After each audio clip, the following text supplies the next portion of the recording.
Assalamualaikum warahmatullahi wabarakatuh. Alhamdulillahirabbil alamin. Assalatu wassalamu ala asyrafil anbiya'i wal mursalin wa ala alihi wa ashabihi ajma'in. Rabbi shrah li sadri wa yassir li amri wahlul 'uqdatam min lisani yafqahu qawli. Rabbi zidni ilma warzuqni fahma. Amin ya rabbal alamin. Allahumma shalli ala Muhammad wa ala ali Muhammad.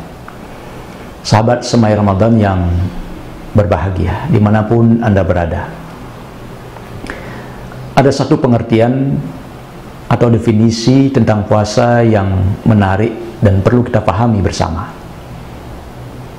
Puasa yang seringkali kita kenal dengan nama lain syam atau saum, itu didefinisikan sebagai al-imsak anil muftirat biqasdil qurbah, bahwa yang namanya puasa itu adalah menahan diri untuk tidak makan dan minum dan segala yang membatalkan dengan maksud untuk mendekatkan diri kepada Allah Subhanahu wa ta'ala.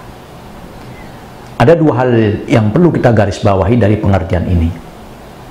Yang pertama adalah imsak an, maknanya adalah menahan diri dari segala sesuatu yang membatalkan, antara lain adalah makan kita dan minum kita.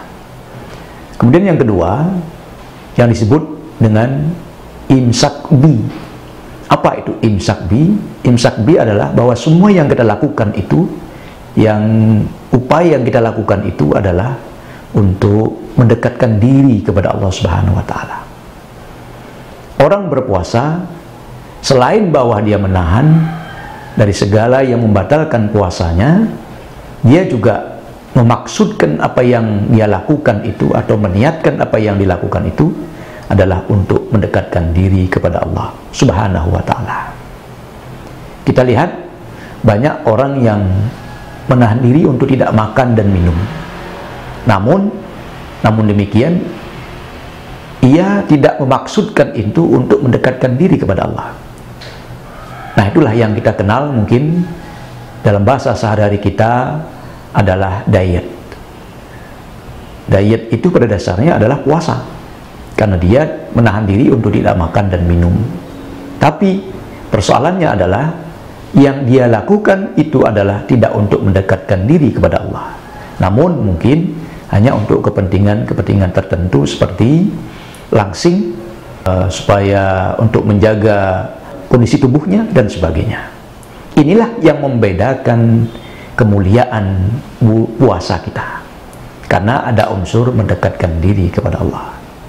Sahabat semai Ramadan yang berbahagia, itulah kenapa ketika kita berniat puasa itu diajarkan kita, dipandu kita supaya puasa kita itu lillahi ta'ala.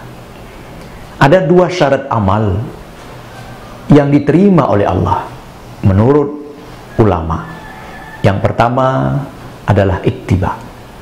Ittiba itu adalah mengikuti tuntunan, apa yang disarankan, apa yang diperintahkan, itu yang kita lakukan. Rasulullah melakukan, maka kita melakukan.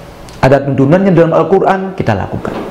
Itu namanya kita mengikut ajaran Rasulullah SAW. Kemudian yang kedua adalah ikhlas. Ini hal penting.